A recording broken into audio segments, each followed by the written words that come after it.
ఆంధ్రప్రదేశ్కు ఐటీ హబ్గా విశాఖను తీర్చిదిద్దేందుకు ముఖ్యమంత్రి చంద్రబాబు నేతృత్వంలోని కూటమి ప్రభుత్వం ప్రణాళికలు సిద్ధం చేసింది. ఇటీవల దావోస్లో పర్యటించిన సీఎం చంద్రబాబు టీం పలు కంపెనీలతో సంప్రదింపులు జరిపాయి. పలు ఐటీ కంపెనీలు ఆసక్తి చూపుతుండటంతో నౌక ఆకారం బిల్డింగ్ను నిర్మించారు. గూగుల్ సహా ఇతర ప్రముఖ సంస్థలు వాటి విస్తరణ ప్రణాళికలో భాగంగా విశాఖ వైపు చూస్తున్నాయి. ఆంధ్రప్రదేశ్లో పెట్టుబడులు పెట్టాలని దావోస్ పర్యటనలో భాగంగా సీఎం చంద్రబాబు ఐటీ శాఖ మంత్రి నారా లోకేష్ పలు కంపెనీలను కోరారు. Data centre, global business centre, AI development centre, chip తయారీ కేంద్రం, గ్లోబల్ క్యాపబిలిటీ సెంటర్ వంటివి ఏర్పాటు చేయాలని సంబంధిత సంస్థలతో చర్చలు జరిపారు.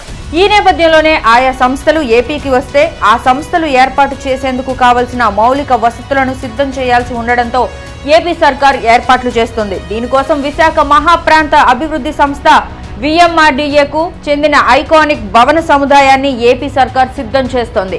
ఇప్పటికే ఈ బిల్డింగ్ పూర్తి కాగా ఫిబ్రవరి మొదటి వారంలో ముఖ్యమంత్రి చంద్రబాబు చేతుల మీదుగా ప్రారంభించాలని భావిస్తున్నారు. విశాఖ నగరం మధ్యలో సిరిపురం వద్ద షిప్ ఆకారంలో 11 ఫ్లోర్లలో ఈ బిల్డింగ్లను నిర్మించారు. మల్టీ లెవెల్ కార్ పార్కింగ్ సదుపాయం ఈ బిల్డింగ్ లో ఉంది. 6 ఫ్లోర్లలోని 1.65 లక్షల స్క్వేర్ ఫీట్లను ఆఫీస్ స్పేస్ కు ఉపయోగించనున్నారు. మరో 5 ఫ్లోర్లలోని 1.90 లక్షల చదరపు అడుగుల స్థలాన్ని పార్కింగ్ కు వాడుకోనున్నారు.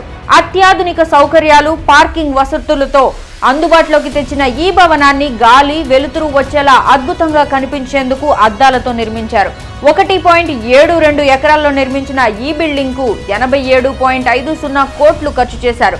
5 అంతస్తుల పార్కింగ్ లో 430 కార్లు, 400 బైకులు పార్క్ చేసే సౌకర్యం ఉంది. ఈ బిల్డింగ్ మొత్తాన్ని జీసీసీ మల్టీనేషనల్ సంస్థలకు కేటాయించాలనే ఆలోచనలో చంద్రబాబు ప్రభుత్వం ఉంది.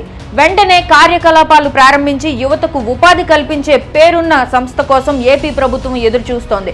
విశాఖ నగరం మధ్యలో ఈ బిల్డింగ్ ఉండడంతో ప్రముఖ సంస్థలు వస్తే ఒక బ్రాండింగ్ ఏర్పడుతుందని అధికారులు భావిస్తున్నారు. సీఎం చంద్రబాబు దావోస్లో పర్యటన ముగియడంతో దీనిపై ఒక నిర్ణయం తీసుకునే అవకాశం ఉన్నట్లు ప్రభుత్వ వర్గాలు చెబుతున్నాయి.